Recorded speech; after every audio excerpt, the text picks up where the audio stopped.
Ayan and Maya went to an old, deserted village, where people used to say, "Something strange happens at night." The villagers, especially the elders, always warned, "Never go inside that jungle after nightfall. There isn't just darkness there. There is something alive that is watching you." As night fell, Ayan said to Maya, "Maya, I feel like we're missing something that can only be seen at night." Maya replied nervously, "Ayan, these are just rumors. Just stories. But yes, we should be a little careful." As they passed through the jungle path, there was a strange smell in the air, a mix of hatred and cold. Every tree branch looked as if it was stretching its hands toward them. After a while, Ayan heard a faint voice. "Look at me." Ayan stopped and went close to Maya. "Did you hear that?" Maya said casually. Maybe it was just the sound of the wind. But then, a shadow passed quickly in front of them. Both of them saw someone standing between the trees. Not human, more ghost-like, with a faint light on its face. Ayan thought, "This is just my imagination. This is just my imagination. This is just my imagination." But Maya saw that the shadow was coming toward them step by step, without making any sound. They decided to go back, but on the way their compass stopped working. No mobile signal, and a strange mist was swirling all around them. From within the mist, the shadow of a woman appeared, looking toward them. Her eyes were glowing red, and in her hand was an old talisman. She turned her eyes toward Ayan and Maya, and a voice came out. "Revenge of the night.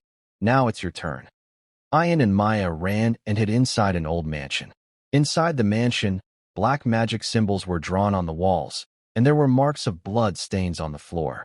From every room came chilling, trembling voices. "You cannot find me, but I will find you." As soon as they went inside the mansion, Maya noticed a diary. In the diary, it was written, "This mansion is cursed for those who take interest in black magic. Revenge of the night is always delivered." Ayan said, "We came here just for adventure. How did all this happen?" Maya said softly, "Ayan, this is just the beginning. If we don't survive now, this night can become the cause of our death." Inside the mansion, from every door a shadow creeping toward them could be seen. They realized that the power of black magic was now after them. On the last page of the diary, there was a warning. "Whoever enters this mansion, their shadow will remain forever, and taking revenge at night is our duty." Just as Ayan and Maya were understanding this, a shadow stood behind Ayan. It stretched its hand toward him and said, "Your test of courage begins." Ayan grabbed Maya's hand, and both of them ran toward an old secret tunnel, where only their courage and faith could save them. At the end of the tunnel, when both of them reached near the altar, the air suddenly became so cold that breathing became difficult. Black mist rose from the ground and began to make the ancient black magic symbols written on the walls glow. Maya was holding Ayan's hand tightly. Maya said, trembling, "Ayan, I feel like we can't leave here alive." Ayan looked at her, but before she could finish her sentence, the ground beneath Maya's feet cracked open. Maya screamed, but it wasn't a normal scream. It was a scream that didn't sound human. Black hands came out of the ground, dried, burned bodies like hands. Those hands grabbed Maya's legs.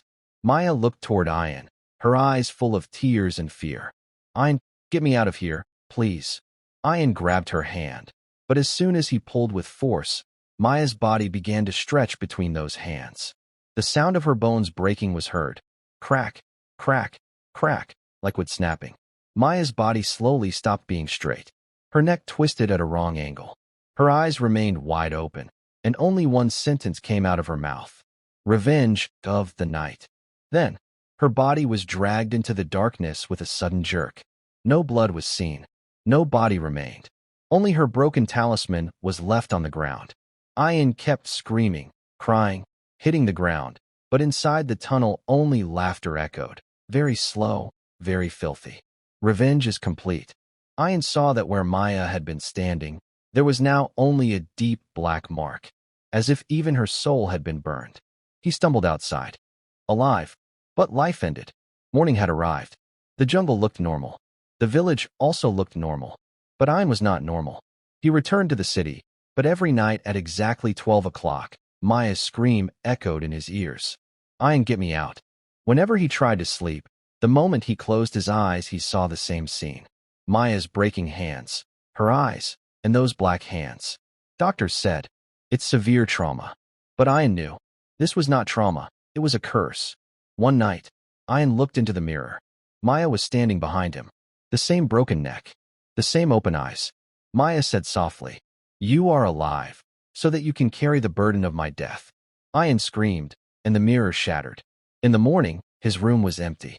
Only on the wall, written in blood, were the words, "Revenge of the Night never spares anyone." If you enjoyed this horror story, don't forget to subscribe to the channel and turn on the bell icon for more terrifying stories.